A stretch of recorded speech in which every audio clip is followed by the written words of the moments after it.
নমস্কার, আমি একটা কবিতা বলবো। কবিতার নাম দামোদর শেঠ, লিখেছেন রবীন্দ্রনাথ ঠাকুর।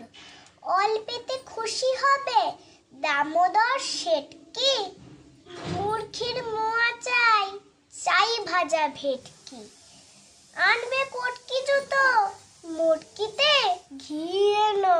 জলপাইগুড়ি থেকে এনো কই যেওনো। চাঁদনিতে পাওয়া যাবে বোয়ালের পেটকি। চিনে বাজারের থেকে এনো তো গরম চা। কাকড়ার ডিম চাই, চাই যে গরম চা। না হয় খরচা হবে, মাথা হবে হেটকি।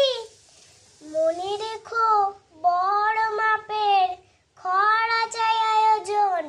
খলে বড় খাটো নয়, 3 মণ প্রয়োজন। খোঁজ নিও জড়িয়াতে জিলেপির রেট কি? নমস্কার।